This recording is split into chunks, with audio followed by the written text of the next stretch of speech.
সময় তখন ওই সকাল ৬টা বাজতে ৩ মিনিট বাকি।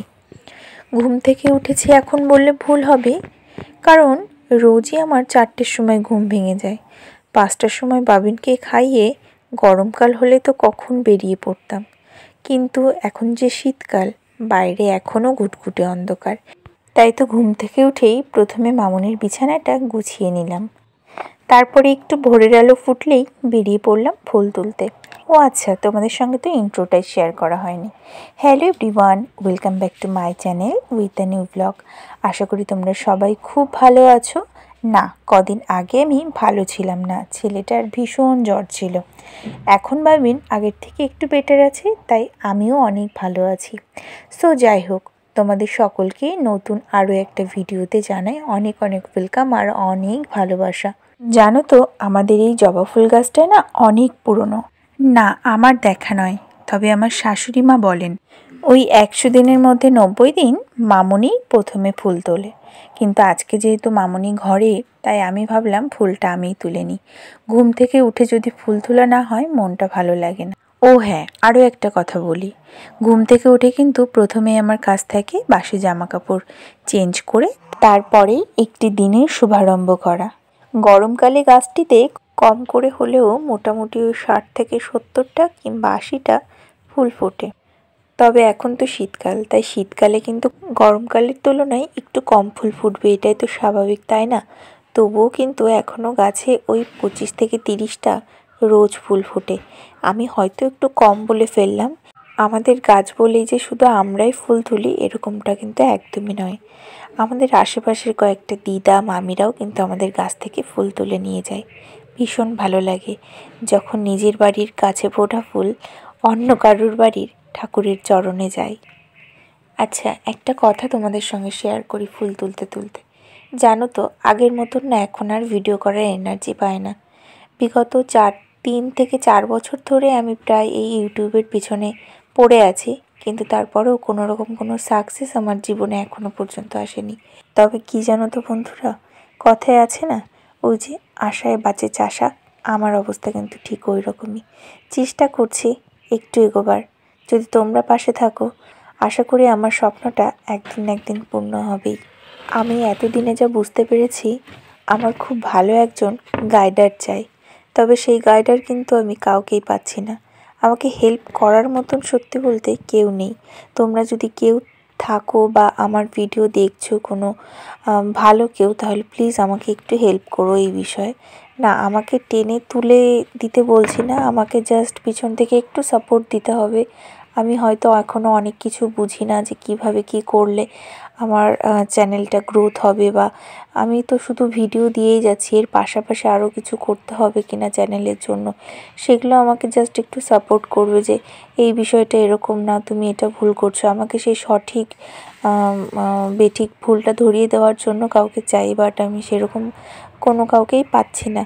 তো যাই হোক, নিজের প্রচেষ্টায় দেখা যাক কতদূর কী করতে পারি। তবে তোমরা আমাকে এইভাবে ভালোবাসা দিতে থাকো আর একটু সাপোর্ট করতে থাকো প্লিজ, যাতে আমি আমার লক্ষ্যে পৌঁছে যেতে পারি। আমি যে এখন ভিডিওটা এডিট করছি, এখন কটা বাজে জানো?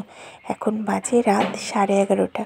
আর সোনাকে ঘুম পাড়িয়ে দিয়ে খাওয়া দাওয়া করে রাত্রেবেলা টুকিটাকি যতটুকু কাজ থাকে সব কাজকর্ম সেরে বিছানায় এসে না ঘুমিয়ে এখন আমি ভিডিও এডিট করতে বসেছি। দেখো, কোনো কিছুর কষ্টের বিনিময়ে যদি আমার সাফল্য আসে, তাহলে কিন্তু সেই সাফল্যটার আনন্দ একটু অন্যরকমই হয়, তাই না? তাই সেই সাফল্যটুকু পাওয়ার আশায় আমি কিন্তু আজকে কষ্টটা করছি। দেখা যাক কতদূর কি এগোতে পারি। অবশ্যই তোমাদের ভালোবাসা আর আশীর্বাদ ছাড়া তো আমার পক্ষে কিছুই সম্ভব নয়। তো চলো, যাই হোক, অনেক বকবক করলাম, অনেক কথা বললাম। এবারে কিন্তু কথা বলতে বলতে দেখো আমি কিন্তু অনেক কাজ কমপ্লিট করে ফেলেছি। আর এবার কিন্তু আমি উঠোনে ঝাড় দেবো। তো ঝাড় দেওয়ার আগে আমার রোজকার যে কাজটা থাকে সেই কাজটাই হলো উঠোনে প্রথমে একটু জলের ছিটা দিয়ে নিই। প্রথম কথা, এটা বাসি উঠোন। আর দ্বিতীয় কথা হচ্ছে, আমাদের এখন তো সব প্লাস্টার করা হয়েছে, এখন প্রচুর পরিমাণে ধুলো হয়। তো যার কারণে উঠোনে জল দিলে নিজের মনটা না সত্যি বলতে ফ্রেশও লাগে, আর ঝাড় দেওয়ার সময় ধুলোটাও ওড়ে না, বেশ ভালো লাগে। তো যার কারণে আমি প্রতিদিনই উঠোনে চারি সাইডে আগে এখানে বালতিতে করে জল নিয়ে এসে মানে সারা উঠোনেই আর কি জলের ছিটা দিয়ে নিই। যাতে আমার ভালো সুবিধা হয় ঝাড় দিতে। তো এখন সেই কাজটাই করছি। আর জানো তো, আমার না বিয়ের আগে কখনোই হয়তো কাজ করিনি বলে এটা আমি ফিল করতে পারিনি। আমার না বিয়ের আগে কখনোই আমি বুঝতে পারিনি যে আমার ডাস্ট অ্যালার্জি আছে। বাট বিয়ের পর থেকে যখন একটু ধুলোবালির কাজ করেছি বা করি, তখন কিন্তু আমি বুঝতে পেরেছি যে আমার হয়তো ডাস্ট অ্যালার্জি আছে, না হলে আমার ধুলোতে প্রচুর পরিমাণে নাক হাত পা পুরো চুলকে যায়, বিশেষ করে আমার মুখটা ভীষণভাবে র্যাশ উঠে যাবে আর চুলকাবে আর কি। তো এই জন্যেই আমি মেইনত জল দিয়ে নিই, যাতে যে কোনো ধুলোর কাজ করতে গেলে একটু জল দিয়ে নিলে দেখবে ধুলোটা আর ওড়ে না। এতে করে আমার কিন্তু বেশ সুবিধা হয়। তোমাদেরও যদি এই প্রবলেমটা থেকে থাকে, তোমরাও এই বিষয়টা অ্যাপ্লাই করতে পারো, ওয়াটার বিষয়টা অ্যাপ্লাই করতে পারো, তাহলে আশা করি তোমাদের একটু হলেও হেল্প হবে।